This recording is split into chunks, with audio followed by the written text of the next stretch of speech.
அம்மா வந்து அப்போ வந்து இங்கேருந்து ராஜ்யசபா எம்பியாக போனவங்க, சத்துணவு திட்டத்தில் உறுப்பினராக இருந்தாங்க. இப்போ புரட்சித் தலைவராக அங்கே நம்மளுக்கு நம்பகமான ஆள் வேணும் அப்படின்னு அம்மாவை நம்பி புரட்சித் தலைவர் ராஜ்யசபா ஆக்கி அங்கே அனுப்பிச்சார். அம்மாவோட ஸ்பீச்சு அதெல்லாம் பார்த்து ராஜீவ்காந்தி வந்து அம்மாக்கிட்ட மிக நெருக்கமாக இருந்தார். அது புரட்சித் தலைவருக்கே பிடிக்காத அளவுக்கு நெருக்கமாக இருந்தார்னா பார்த்துக்கலாம். அதெல்லாம் நான் சொல்ல விரும்பலை. இப்போ மறைந்தவங்களை பற்றி இங்கே வந்து தலைவர் வந்து 1984 ஹாஸ்பிட்டல் இதுக்கு போயிட்டார், புருக்லின். ஆமாம், புருக்லின் ஹாஸ்பிட்டல் அமெரிக்காவுக்கு போய் அட்மிட் ஆகிட்டார்.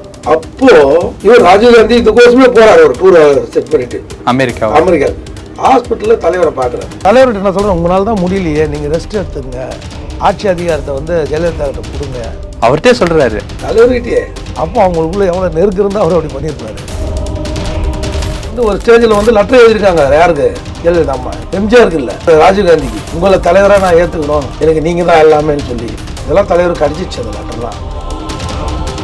இந்த ஜெயவர்தனா ஒப்பந்தத்தை ஏதோ ஒத்துக்க சொல்லி ராஜீவ்காந்தி ப்ரெஷர் போடுறாரு, கையெழுத்து போட சொன்னார், முடியாதுன்னாரு.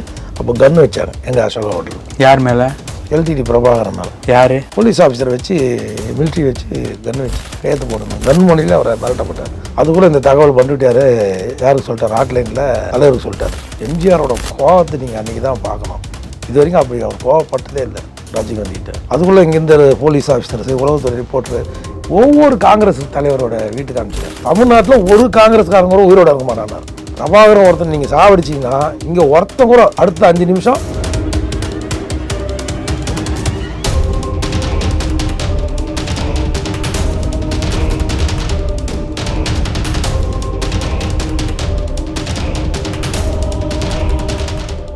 ரியல் நேயர்களுக்கு வணக்கம். இன்று நம்மளுடைய நேர்காணலுக்கு ஆவின் திரு வைத்தியநாதன் அவர்கள் இணைஞ்சிருக்காங்க. சார் வணக்கம். நேயர்களுக்கு வணக்கம் சார். 91 ஜெயலலிதா அம்மையார் முதலமைச்சரா வந்த நேரத்துல சென்னாரெட்டிக்கும் ஜெயலலிதா அம்மையாருக்கும் ஒரு பிரச்சனை வந்து போயிட்டு இருந்தது. அது என்ன பிரச்சனை சார்? சென்னாரெட்டி வந்து அங்கே வந்து பிரச்சனை, எங்கள் ஆந்திராவிலேயே அவர் வந்து ரொம்ப பிரச்சனை பண்ணுறாருன்னா அவருக்கு வந்து காங்கிரஸ் அரசாங்கம், காங்கிரஸ் தலைமை வந்து அவர் இங்கேருந்து கைட்டணும். என்னது ஆந்திரா, அப்போ ஒன்றுபட்ட ஆந்திரா, இப்போ மாதிரி தெலுங்கானா ஆந்திரா கிடையாது. இவர் எப்படியாவது கைட்டணும், இவர் தொல்லை அங்கேயே லோக்கல்லே தொல்லை கொடுக்குறாருன்னா அவரை வந்து சென்னாரெட்டி வந்து நடுப்புற தான் வந்தார். 93 என்னமோ தான் அவர் வந்து பொறுப்பேற்றார். அந்த கடைசி 2 வருஷம் வந்து அம்மாவை தொல்லை கொடுக்கணும்னு நினச்சார். அதில் தான் சிவி சண்முகம் வந்து ஏவன் அக்யூஸ்ட் யாருன்னா சென்னாரெட்டி காரம் மறித்து சிவி சண்முகம் அண்ணா வந்து திண்டிவனத்தில் அடித்தார். எங்க அம்மாவை வந்து இழிவுபடுத்திட்டாரு. என்ன பண்ணாரு? அதான் அம்மாவே வந்து கையை பிடிச்சி இழுத்தாருன்ற மாதிரிலாம் அம்மா வந்து அப்போ வந்து பேட்டி கொடுத்துருந்தாங்க. என்கிட்ட தப்பாக நடக்க முயன்றாரு. அப்புறம் அம்மாவுக்கு வந்து அவ்வளோ தொல்லை கொடுத்தாரு. அப்புறம் தான் அங்கே என்ன மாதிரியான தொல்லைகள்? கவர்னராக இருந்துட்டு அந்த ஆட்சி கலைக்கிறதுக்கு என்னென்ன வேலை பார்க்கணும் அவ்வளோ வேலையும் அவர் சென்னாரெட்டி பார்த்தார். அவர் வந்து ஒரு அங்கே முதலமைச்சராக இருந்தவர் ஆந்திராவில். இங்கே வந்து இந்த கவர்னர் டம்மி பீஸாக இருக்கிறதுக்கு அவர் விரும்பலை. இங்கே அந்த முதலமைச்சர் மாதிரி அங்கேயே குறைச்சல் கொடுத்தனால தான் அவருக்கு தூக்கி போட்டாங்க. இங்கே வந்து அம்மாவுக்கு வந்து அவ்வளோ குறைச்சல் கொடுத்தாங்க காங்கிரஸ். ஆனால் இன்னும் சொல்ல போனால் அம்மா வந்து இந்திரா காந்தியை ரோல் மாடல் யாருன்னா, அம்மாவோட ரோல் மாடல்னா புரட்சி தலைவர் கிடையாது, இந்திரா காந்தி தான். இந்திரா காந்தி அம்மையார் தான், அண்ணன் இந்திரா காந்தி தான் வந்து அம்மாவுக்கு வந்து எப்பவுமே அம்மா வீடு பார்த்தீங்கன்னா அம்மா பக்கத்துலேயே பெட்ரூம் மாதிரி இந்திரா காந்தி படம் அம்மா கூட இருக்கிறது வச்சுருப்பாங்க. அம்மா வயசு கடலில் அந்த அளவுக்கு இந்திரா காந்தி மேலே அம்மா வந்து ஒரு எப்படி சொல்கிறது, ஒரு ரோல் மாடல் இல்லை, ஒரு பெரிய தலைவராக நம்மளுக்கு ஒரு வழிகாட்டியா அப்படி இருந்தாங்க. இது வந்து ராஜீவ்காந்தி சாருக்கும் தெரியும். அம்மா இருந்த வரைக்கும் சரி, அம்மா இது அண்ணா இந்திரா காந்தி இருந்த வரைக்கும் சரி, அம்மா வந்து அப்போ வந்து இங்கேருந்து ராஜ்யசபா எம்பியாக போனவங்க, சத்துணவு திட்டத்தில் உறுப்பினராக இருந்தாங்க. இப்போ புரட்சித் தலைவராக அங்கே நம்மளுக்கு நம்பகமான ஆள் வேணும் அப்படின்னு அம்மாவை நம்பி புரட்சித் தலைவர் ராஜ்யசபா ஆக்கி அங்கே அனுப்பிச்சார். அம்மாவோட ஸ்பீச்சு அதெல்லாம் பார்த்து சோனியா காந்தி அம்மாவும் சரி, ராஜீவ்காந்தி வந்து அம்மாக்கிட்ட மிக நெருக்கமாக இருந்தார். அது புரட்சித் தலைவருக்கே பிடிக்காத அளவுக்கு நெருக்கமாக இருந்தார்னா பார்த்துங்களேன். அதெல்லாம் நான் சொல்ல விரும்பலை. இப்போ மறைந்தவங்களை பற்றி ரொம்ப நெருக்கமாக இருந்தார் அம்மா கூட ராஜீவ்காந்தி. அதுக்கோசம் தான் சந்திரசேகர் இந்த பிரைம் மினிஸ்டர் அப்போ சந்திரசேகர் வந்தாங்க. திமுக ஆட்சி கலைக்கப்பட்டது காரணமே ராஜீவ்காந்தி கார் ஓட்டினார். சந்திரசேகர் பிரைம் மினிஸ்டர் அந்த வந்து அவர் பக்கத்தில் உட்கார வச்சு அந்த சீட்டில் ஒரு டிரைவர் கூட இல்லாமல் ரொம்ப நாள் லாங் டிரைவ் வந்து யூபி வரைக்கும் போயிட்டு வந்தாங்க. யார்? ஆக்ரா வரைக்கும் போயிட்டு வந்தார் ராஜீவ்காந்தி. சந்திரசேகர் உட்கார வச்சுட்டு அந்த எவ்வளோ பெரிய புரோட்டோக்கால் சொல்லி அந்த ஆட்சியை கலைக்கிறதுக்கு, யார் திமுக ஆட்சியை கலைக்கிறதுக்கு ஒரு முக்கிய காரணமாக இருந்தது அம்மா ராஜீவ்காந்தி. கலைச்சாங்க.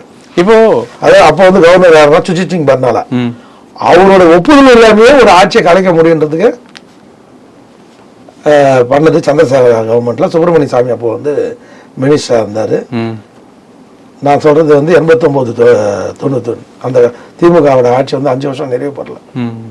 இப்ப நீங்க சொல்றது அந்த ஜெயலலிதா அம்மையார் ராஜீவ்காந்தி அவர்களுடைய அந்த நெருக்கம் எம்ஜிஆர் அவர்களே கடுப்பேத்துனுச்சா? ஆமா ஆமா, அதனுடைய விளைவுகள்லாம் என்ன ஆச்சுன்னு நான் உங்களுக்கு சொல்றேன். இங்க இருந்து தலைவர் வந்து 1984 ஹாஸ்பிட்டல் இதுக்கு போயிட்டாரு, புருக்லின். ஆமா, புருக்லின் ஹாஸ்பிட்டல், அமெரிக்காவுக்கு போய் அட்மிட் ஆயிட்டாரு. அப்போ இவர் ராஜீவ்காந்தி இதுக்கோசமே போறாரு, ஒரு டூரை செட் பண்ணிட்டு. எங்க பிரைம் மினிஸ்டர் எங்க அமெரிக்காவுக்கு ஹாஸ்பிட்டல்ல தலைவரை பாக்குறாரு. யார? எம்ஜிஆர் அவர்கள். ஆமா, போய் தலைவர் குணமும் ஆயிட்டாரு 87 நினைக்கிறேன், நெருக்கத்தில் 87 நினைவு சரியா இருந்தால் அது 87 ஆயின ஒண்ணு. தலைவர் என்ன சொல்ற, உங்களால தான் முடியலையே, நீங்க ரெஸ்ட் எடுத்துங்க, ஆட்சி அதிகாரத்தை வந்து ஜெயலலிதா கிட்ட புடுங்க. அவர்கிட்ட சொல்றாரு, தலைவர்கிட்டயே. உங்களுக்கு தெரியுமா, இதெல்லாம் ரொம்ப பெரிய கொடுங்க இந்த ஆட்சி அதிகாரத்தை, அவங்க நல்லா பண்ணுவாங்க அப்படின்னு யார் ரெக்கமெண்ட் பண்றாரு? ராஜீவ்காந்தி. அப்போ அவங்க உள்ள எவ்வளவு நெருக்கம் இருந்தா அவர் அப்படி பண்ணிருப்பாரு. அதுக்கு எம்ஜிஆர் அவர்களுடைய பதில், எம்ஜிஆர் அங்கிருந்து கிளம்பி வந்துட்டாரு. எங்கிருந்து? அமெரிக்கா ஃபுல்லா பண்ணிக்கல. யாரு? அமெரிக்கால இருந்து அவசர அவசரமா கிளம்பி சென்னைக்கு வந்தாரு. அவர் எம்ஜிஆர் அன்னைக்கு என்ன நினைச்சாருன்னா, அன்னைக்கு திமுக இந்த கட்சியை வந்து இணைக்கிறதுக்கு தயாரா இருந்தாரு. 2 விஷயம் எம்ஜிஆர் பாய்ச்சுது. ஒண்ணு இந்த விஷயம், ஒண்ணு அதிக அளவு பாய்ச்சுது. இன்னொன்னு பிரபாகரன் மாட்டில் ராஜீவ்காந்தி 2 இடத்துல எதிர்த்தாரு. அவர் வந்து கன் மணில வச்சு இப்போ பண்டுட்டியார் கூட இருந்தாரு. அப்போ அவங்க 3 பேர் தான் போறாங்க. இந்த பக்கம் பண்டுட்டி ராமச்சந்திரன், அந்த பக்கம் அவரு. அசோகா ஹோட்டலில் மீட்டிங் நடக்குது, ஹோட்டல் அசோகாவில். கூட இவர் போறாரு. யாரு? LTD sir, Prabhakaran sir. போகும்போது அபரிவிதமான போலீஸ் பாதுகாப்பு பயங்கரமாக இருந்தது எந்த ஹோட்டலை சுற்றி. அப்பயும் அவர் சிரிச்சார். யாரை பார்த்து? பண்டுட்டியாரை பார்த்து. இங்கே சிம்டம்ஸ் சரியில்லை, நம்ம திரும்பி வருமோ வரமாட்டோம் எனக்கு தெரியாது அப்படின்னு போனார். அதுக்கேற்ற மாதிரி அந்த ஜெயவர்தனா ஒப்பந்தத்தை ஏதோ ஒத்துக்க சொல்லி ராஜீவ்காந்தி ப்ரெஷர் போடுறாரு, கையெழுத்து போட சொன்னார். முடியாதுன்னாரு. அப்போ கன் வச்சாங்க எங்கள் அசோகா ஹோட்டல். யார் மேலே? எல்டிடி பிரபாகரன் மேலே. யார்? பண்டுட்டி ராமச்சந்திரன். இல்லை பண்டுட்டி ராமச்சந்திரன் போலீஸ் ஆஃபீஸரை வச்சு, மிலிட்ரி வச்சு கன் வச்சு கையெழுத்து போடணும். கன் மொழியில் அவரை மிரட்டப்பட்டார். அது நான் சாகிறத பற்றி இல்லை, நான் வரமாட்டேன்னு தான் சொன்னேன். நாங்கள்லாம் தலைவராக மதிக்கிறேன், குலதெய்வமாக மதிக்கிறேன். எங்களுடைய பொன்மனச்சம்பல் புரட்சி தலைவர் சொன்னார்னு தான் வந்தேன். இது நடக்குன்னு எனக்கு தெரியும். இவங்க யாரும் என்ன நம்பலை. நான் செத்தா 1000 பிரபாகரன் உருவாக போகிறான், சுடுங்கன்ட்டார். யாரு? பிரபாகரன். அதுக்குள்ள இந்த தகவல் பண்ணிட்டாரு. யாருக்கு சொல்லிட்டாரு? ஹாட்லைனில் தலைவருக்கு சொல்லிட்டாரு, எம்ஜிஆருக்கு. ஃபோனை மட்டும் கொடுங்கன்னு சொல்லி எம்ஜிஆரோட கோபத்தை நீங்கள் அன்றைக்கி தான் பார்க்கணும். இது வரைக்கும் அப்படி அவர் கோவப்பட்டதே இல்லை ராஜீவ்காந்திகிட்ட. அதுக்குள்ளே இங்கேருந்து போலீஸ் ஆஃபீஸர்ஸ், உளவுத்துறை ரிப்போர்ட்டரு, ஒவ்வொரு காங்கிரஸ் தலைவரோட வீட்டுக்கு அனுப்பிச்சிட்டார். எங்க தமிழ்நாட்டில் ஒரு காங்கிரஸ்காரங்களும் உயிரோட இருக்க மாட்டானார். பிரபாகரன் ஒருத்தர் நீங்கள் சாவடிச்சிங்கன்னா இங்கே ஒருத்த கூட அடுத்த 5 நிமிஷம் எல்லாரும் நான் சாவடிச்சிடுவார். ஒரு முதலமைச்சராக இருந்துட்டு ஒரு பிரைம் மினிஸ்டர் எப்படி மிரட்டான்னு பார்த்துங்க. இவங்களாம் சொல்கிறாங்க தமிழுக்கோசம் உயிரை விட்டா, தமிழுக்கோசம் நான் இது பண்ணணுன்னு. இன்னைக்கு இவங்க கண்டிலையும் சரி, இளைஞரையும் யாழ்ப்பாணத்திலும் சரி, இன்னைக்கு வந்து பிரபாகரன் படம் கூட கம்மியாக தான் இருக்கும். அதுக்கு மேலே பொன்மனச்சம்பல் புரட்சி தலைவர் படம் கன்னடாலே இருக்கு. நான் உண்மையில சொல்லிருக்கேன், உண்மையிலேயே அவர் வந்து அந்த அளவுக்கு வந்து மிரட்டி பிரபாகரன் உயிரை காப்பாற்றினார். இல்லை அன்னைக்கே முடிச்சிருக்க, பிரபாகரன் செத்துருப்பார். இப்போ நீங்க சொன்னீங்க இல்லையா, இப்ப ராஜீவ்காந்தி அவர்கள் ஜெய அவர்களுடைய அந்த விஷயம், அது தொடர்பா ஜெயலலிதா அம்மையார் அவர்கள் கூட ஏதாவது பேசியிருக்காங்களா? எம்ஜிஆர் அவர்கள் இந்த மாதிரி சொன்னாரே, என்ன விஷயம்? அதெல்லாம் நிறைய பேசிட்டாங்க. இந்த அம்மா வந்து ஒரு ஸ்டேஜில் வந்து லெட்டர் எழுதியிருக்காங்க. யாருக்கு? எம்ஜிஆர் அம்மா, ஜெயலலிதா அம்மா. எங்க அம்மா எம்ஜிஆருக்கு இல்லை, ராஜீவ்காந்திக்கு. உங்களை தலைவராக நான் ஏற்றுக்கணும், எனக்கு நீங்கள் தான் எல்லாமேன்னு சொல்லி. இதெல்லாம் தலைவருக்கு அடிச்சிச்சு அந்த லெட்டர்லாம். எப்படி சொல்கிறேன்? அதான் தலைவர் அவர் ஒரு ஸ்டேஜில் கலைஞ்சு பொன்மனச்சம்பல் புரட்சி தலைவர் வந்து இந்த ஆட்சி கலைஞர்கிட்ட கொடுக்கறது கூட தயாராக இருந்தார். அம்மாவுக்கு கொடுக்கக்கூடாதுன்னு. இன்னும் 2-3 நாள் அவர் உயிரோடு இருந்திருந்தாருன்னா இந்த ஜெயலலிதா அம்மாவை எந்த பொறுப்புலையும் வச்சிருந்துருக்க மாட்டார். யாரு? இந்த விஷயங்கள்னால. ஆமாம், இறக்கிட்டு அதே பண்டுட்டியார் வந்து ஒதுக்கி வச்சிருந்தாரு. அப்போதான் முதல் முறை பண்டுட்டியார் மேலே இவங்களாம் குற்றச்சாட்டு சொல்லிட்டு இருந்தார். புரிஞ்சு ஹாஸ்பிட்டல் வந்தோடனே உங்கள் நாற்காலிக்கே பண்டுட்டியார் ஆசைப்பட்டார், அதனால தான் அவர் போலீஸில் வந்து இப்போ நெடுஞ்செயங்கிட்ட கொடுக்கல, அந்த பொறுப்பு வந்து பண்டுட்டியார் பார்த்துருந்தார். அப்போ இந்த வண்டியர்கள்லாம் சுட்டாங்க இல்லையா, இதெல்லாம் வந்து அப்போ வந்து நீங்கள் இவர் சரியாக கலவரத்தை அடக்கலை, இவர் தான் ராமதாஸ் கூட சேர்ந்துக்கிட்டு அப்படின்னு ஆரம்பிக்கிறப்பனும் பொண்ணையும் புழுகு பொண்ணையும் சேர்ந்துக்கிட்டு தலைவர்கிட்ட வந்தவொடனே கோல் முட்டிட்டானுங்க. தலைவர் இல்லைன்னா பண்ருட்டியார இவருடைய வாரிசாக அறிவிக்கிறதுக்கு ரெடியாக இருந்தார். யாரை? பண்ருட்டி ராமச்சந்திரன் அனைத்து இந்திய அண்ணா திராவிட வாரிசாக அறிவிக்க வேண்டியவர். இவங்க கோல் முட்டினோடனே அவரை தூக்கி மின்சாரத்துறை பெரிய போலீஸ் எல்லாம் பார்த்துருந்தார் இல்லையா, அதை எடுத்து உணவுத்துறைக்கு மாற்றிட்டார். அவர் நம்பிட்டார். பொன்மனத்து மூலம் கொஞ்சம் ஏமாந்தார். எங்க அந்த இடத்துல. ஆமாம், நீங்கள் இருக்கும்போது வந்து ராமதாஸ் அப்புறம் ஒரு வருஷம் கழிச்சு, ஒரு வருஷமா 6 மாதம் கழிச்சு ராமதாஸ் வந்து இந்த ஆளை எடுன்றாரு. யாரை? மந்திரி பகுதியிலேருந்து இந்த ஆளால் தான் எனக்கு அப்படி தான் ஐயோ முடிச்சிட்டாரு. இவர் யாரு? தப்பு பண்ணிட்டான்னு சொல்லி திரும்ப டெல்லிக்கு போறாரு பொன்மனச்சம்பல், இந்த புரட்சி தலைவர். அப்போ இவரை கையோட கூட்டு போறாரு. யார? பண்ருட்டி ராமச்சந்திரன். அவ்வளோ பெரிய அறிவாளி, அவ்வளோ பெரிய தீர்க்கதரிசி. அடுத்து என்ன நடக்கும்னு. அதனால தான் பண்ருட்டி ராமச்சந்திரன் வந்து இவரு கூட அமைச்சது. யார? பிரபாகரன் கூட. டக்குன்னு தகவல் சொல்லிட்டார்ல தலைவருக்கு. எப்படியோ அந்த இதுலயும் பரபரப்புலையும் அவரால் தலைவர் வந்து லலிடி பிரபாகரன் காப்பாற்றிட்டாரு. இங்கே ஒரு காங்கிரஸ்காரங்க எல்லா வீட்டில் போலீஸ் வந்து ராகுல் காந்திக்கு தகவல் தெரிஞ்சிச்சு. போலீஸ் அதிமுக தோன்றலாம் சுற்றி அந்த காங்கிரஸ்காரன் உயிரோடவே இருக்க மாட்டான்ட்டான். நீ ஒரு பிரபாகரன் வந்தால் நான் இந்த ஆட்சியை கலைஞர் இடத்தில் கொடுத்து விட்டு பிரபாகரன் இடத்துல நான் இருப்பேன். செத்த பரவாயில்ல பிரபாகரன், ஆனால் அந்த இடத்துல நான் கொழும்புக்கு போய் நான் இதை லீட் பண்ணுவேன்ட்டார். யாரு? போராட்டத்தை நான் முன்னெடுப்பேன் அப்படின்னு பொன்மனச்சம்பல் புரட்சி தலைவர் இந்த ஆட்சியை திமுகவிடமே குத்துறாட்டார்.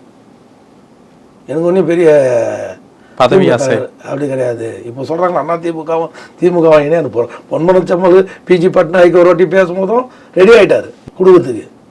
ஆட்சிக்கு நீ கட்சிக்கு நான்ன்ற மாதிரி பங்கு போட்டுக்கிறாங்க. எல்லாம் பேசி முடிச்சாங்க. அதனால எங்களுக்குள்ள பங்காளி சண்டை தான், எங்களுக்குள்ள பகையாளி சண்டை கிடையாது. ஆனால் நீங்கள் வந்து நான் கேரண்டி கொடுத்துட்டு அனுப்பிச்சிருக்கிறேன், திருப்பி அனுப்புங்க. அதுக்கப்புறம் முடிஞ்சால் அவங்க அங்கே போய் நீங்கள் பிடிச்சிட்டு வாங்க. யாரை? நீங்கள் முடிஞ்சால் பிடிச்சிட்டு வாங்க. இல்லைன்னா இங்கே இருக்கிற காங்கிரஸ்காரன் ஒருத்தன் கூட உயிரோட இருக்க மாட்டான். நிலைமை வந்து கை மீறிவிட்டுன்னு தெரிஞ்சோன்னா ராஜீவ்காந்தி அந்த கன்னை எடுக்க சொல்லிட்டாங்க. இது வந்து ஆஃப் த ரெக்கார்டாக எல்லாருக்குமே தெரியும். இது தெரியாத ஒரு விஷயம், முதல்ல சொல்கிற விஷயம், ராஜீவ்காந்தி வந்து புருலினி ஹாஸ்பிட்டலில் போய் தலைவர்கிட்ட போய் ஜெயலலிதா அம்மையார கட்சி ஆட்சி எல்லா பொறுப்பையும் அவங்க கையில் கொடுங்க அப்படின்னு பிரச்சனை தலைவரை மிரட்டி பார்த்தாரு. அது மிரட்டி பொன்மனச்சம்பலை மிரட்டி பார்த்தார். அவர் அசைகிறாளா? இதுதான் வந்து நீங்கள் கேட்டிங்களே இந்த நினைவுகளில் இது ஒரு மாதிரி நினைவுகள். ராஜீவ்காந்தி அம்மா வந்து தலைவருக்கே விசுவாசமாக இருந்தாங்கன்னா இல்லை, ராஜீவ்காந்தி கிட்ட காட்டின விசுவாசத்தை தலைவர்கிட்ட காட்டல. இதில் வந்து தலைவருக்கு அம்மா கடைசி காலத்தில் தலைவருக்கு வந்து ரொம்ப அம்மா மேலேயே ஒரு வருத்தம் இருக்குது. இதை நெருங்கி இருந்தவங்களுக்கு அத்தனை பேருக்கு தெரியும். தலைவர் வீட்டில் நான் நெருங்கி இப்போ இருக்கிறதுனால இந்த தகவல்லாம் எனக்கு தெரியும். பல விஷயங்கள் பேசியிருக்கோம். நன்றி சார். நன்றி, வணக்கம்.